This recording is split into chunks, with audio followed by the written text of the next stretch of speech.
ਪੰਜਾਬ ਦੇ ਨੌਜਵਾਨਾਂ ਨੂੰ ਖੇਡਾਂ ਅਤੇ ਮੈਦਾਨਾਂ ਨਾਲ ਜੋੜਨ ਲਈ ਸੂਬਾ ਸਰਕਾਰ ਵੱਲੋਂ ਵੱਡੀ ਪਹਿਲ ਕੀਤੀ ਜਾ ਰਹੀ ਹੈ।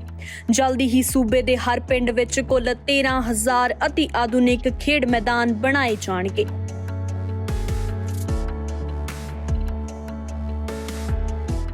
ਪਹਿਲੇ ਪੜਾਅ 'ਚ 3,083 ਖੇਡ ਮੈਦਾਨਾਂ ਦੀ ਉਸਾਰੀ ਦਾ ਕੰਮ ਤੇਜ਼ੀ ਨਾਲ ਜਾਰੀ ਹੈ। इस योजना का मुख्य मकसद खेडां नूं उत्साहित करना ते नौजवानां नूं नशियां तो दूर रखना है। अंतरराष्ट्रीय पद्धर ते भारत की नुमाइंदगी करन वाले होनहार खिडारियां नूं रोजगार दे मौके भी प्राप्त होणगे ते उन्हां नूं सिखलाई लई खेड मैदानां 'च कोच नियुक्त कीता जावेगा। सो मौका तां मिलूगा जे ग्राउंड बनाओ। सो ग्राउंड बनाउण दा फैसला कीता। पहले चरण ਦੇ ਵਿੱਚ 3083 ਗਰਾਊਂਡ ਜਿਹੜੇ ਨੇ ਉਹਨਾਂ ਦਾ ਕੰਮ ਸ਼ੁਰੂ ਹੋਣ ਲੱਗਿਆ। ਨਾਲ ਦੀ ਨਾਲ ਅਸੀਂ ਜਿਹੜੇ ਪਲੇਅਰ ਅਚੀਵਰ ਨੇ ਜਿਨ੍ਹਾਂ ਨੇ ਕਾਮਨਵੈਲਥ ਚ ਜਾਂ ਕਿਸੇ ਵਰਲਡ ਲੈਵਲ ਦੇ ਕਿਸੇ ਕੰਪੀਟੀਸ਼ਨ ਚ ਜਾਂ ਏਸ਼ੀਆ ਲੈਵਲ ਦੇ ਕੰਪੀਟੀਸ਼ਨ ਕੋਈ ਮੱਲ ਮਾਰੀ ਹੈ, ਅਸੀਂ ਉਹਨਾਂ ਨੂੰ ਕੋਚਿੰਗ ਵਾਸਤੇ ਵੀ ਰੱਖਾਂਗੇ ਕਿ ਤੁਸੀਂ ਹੋਰ ਪਲੇਅਰ ਜਿਹੜੇ ट्रेनिंग दे के और प्लेयर बढ़ाने की कोशिश करो। देखो, सबसे पहले हमारे जो डिप्टी मेयर है, सीनियर डिप्टी मेयर है बंटी जी ने ये बोला था हाउस में कि पैसे नहीं है, काम नहीं होते हैं और हमारे जो है ऑफिसर उस चीज़ के जिम्मेवार है। सबसे बड़ी बात तो ऑफिसर किस चीज़ के जिम्मेवार है भाई, क्योंकि ऑफिसर अपनी जो उनकी पेमेंट तनख्वाह मिलती है महीने में से, उसमें से तो वो करोड़ों रुपए आते नहीं है कि उसमें से काम करवा ले। तो मेरा क्वेश्चन यही था खड़े होके कि जो मेयर मैडम चेयर पे बैठे थे उस दिन उन्होंने बोला था कि 97 लाख रुपए आगे 97 करोड़ आगे हैं, ठीक है। उसमें उनके हमारे आदरणीय अध्यक्ष जी ने कहा कि मेरे को सुनने में गलती हो गई थी, चलो उन्होंने अपनी गलती मानी। फिर इन्होंने कहा कि 138 करोड़ आएंगे। कहाँ है वो 138 करोड़? रसगुल्ले खाए, रसगुल्लों का रस भी खत्म हो गया और हम लोगों की आंखें फट गई हैं देख देख के कि जीरकपुर से कब ट्रक भर के आएगा पैसे का दिल्ली से। यहाँ तक कि हमें तो आंखों में दवाइयां डालनी पड़ रही है, आंखें सूख गई हैं हमारी देख देख के, इंतजार कर करके, गर्दन उठा उठा के। और उसके बाद मेयर मैडम ने बोला था कि बिजली वालों का जो फंड बचा वो हम लोग गए थे वहां से, वो वाला आएगा ना, वो आया और न 138 करोड़ आए न 97 करोड़ आए। मैं कहती हूँ मेयर मैडम, या तो आप पब्लिक के सामने कबूल लो कि मेरे से गलती हो गई है, तो उस चीज को हम भी मान लेंगे, सेट कर लेंगे भाई चलो उनसे गलती हो गई है। तो पैसा कहाँ है? शहर की हालात देखो आप, बेचारे गरीबों की टाइम पे सैलरी नहीं मिल रही, उनके घरों में चूल्हा नहीं जल रहा, जो अपने फायर वाले हैं उनको नौकरी से निकाल दिया गया है, जो कोरोना के टाइम पर बड़े से बड़े जो अपने आप को कहते हैं मैं तो खुदा हूं, वो लोग कमरों के अंदर घुसे हुए थे। उन बच्चों ने अपनी जिंदगी दांव पे लगा के सबकी गंदगी भी साफ करी और उन्होंने ये नहीं देखा कि अगर हम लोग कोरोना की चपेट में आ गए तो मेरे पेरेंट्स का क्या हालात होगा।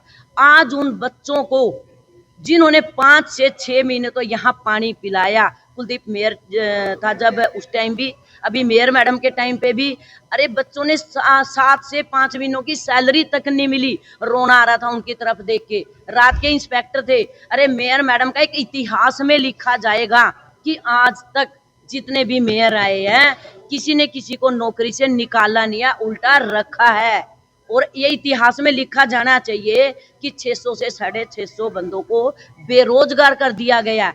हम लोग, हमारे ऑफिसर और हमारे राजनीति वाले सारे के सारे स्मार्ट सिटी का जो प्रोजेक्ट आया था उसके अंदर बच्चों को लगा दिया जाए। एक लड़की रो रही थी, देख के मुझे तरस आ रहा था, मैडम मैं 45 साल की उम्र में कहाँ जाऊं, मेरे बच्चा बीमार है, बेड पे है, उसकी एक जो लेग है काम नहीं कर रही है, उस बच्ची को देख के दीवारों के भी आंसू आ जाए। क्या मेयर मैडम को ने उसका दर्द क्यों नहीं सुना भाई?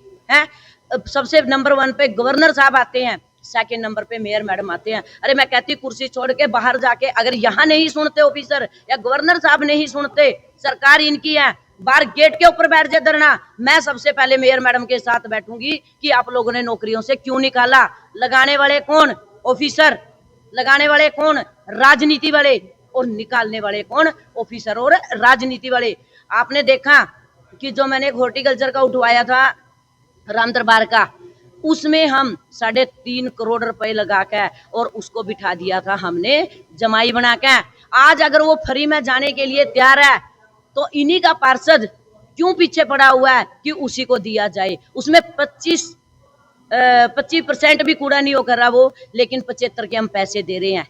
मैं अभी भी आज फिर आ रहा है वो, उसमें मैं कहना चाहूंगी कि जो हमारे एससी साहब हैं कि खुद अपने कर्मचारियों से वहां पर जाके काम करवाए। दूध का दूध, पानी का पानी आपके सामने आ जाएगा।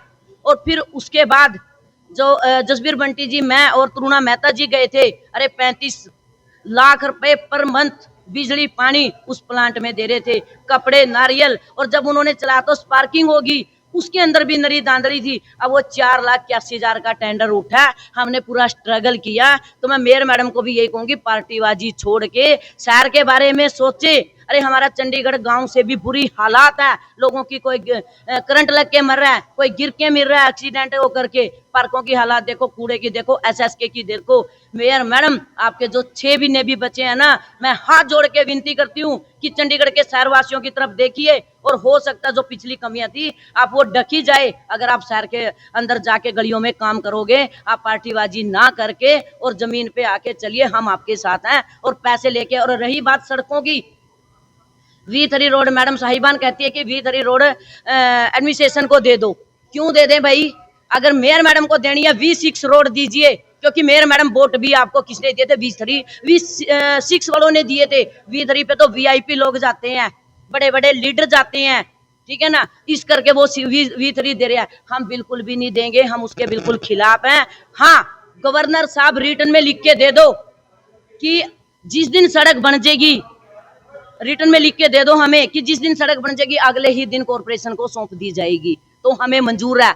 V6 लीजिए। मैं हमारे आदरणीय गवर्नर साहब को बोलना चाहती हूँ, शहर की सफाई लीजिए, बिजली लीजिए, वो चीज लेके देखिए, कूड़ा लेके देखिए, मान तो तब जाऊं ना कि वो चीज करके दिखाए। सड़कों के ऊपर नियत क्यों रखी हुई है? अगर उन्हें पैसे देने, या एक ही माँ के बच्चे हैं तो सौतेलापन क्यों? ना हम अपने कोई 5 स्टार होटल बना रहे हैं, ना अपने बच्चों की शादी कर रहे हैं। तो मैं हमारे आदरणीय गवर्नर साहब को एक ही रिक्वेस्ट करूंगी कि कॉर्पोरेशन को पैसा दीजिए, वो हमारा पर्सनल काम नहीं है। और हमारी मेयर मैडम की भी बात सुनिए, जिससे कि सभी जो टैक्स वगैरह देते हैं, कूड़े का देते हैं, बिजली का देते हैं, और क्या फांसी का फंदा लगाओगे पब्लिक के ऊपर? उन्हें क्या फैसिलिटी दे रहे हो आप? हम बिल्कुल भी नहीं देंगे, हम लास्ट मोमेंट तक लड़ेंगे। कोई V3 नहीं देंगे। लेनी है तो V6 ले लीजिए, हम तैयार हैं देने के लिए। पता तो लगे ना कि सीनियर सिटीजन घर से बाहर निकलते हैं, तो पता तो लगे ना कि गिरते तो वो है ना। क्या नहीं दे रहे हम सरकार को, तो किस लिए हमारे ऊपर जबरदस्ती थोपी जाती है और बार बार निकाला जाता है? तो इसलिए हम इसके बिल्कुल ही एंटी हैं।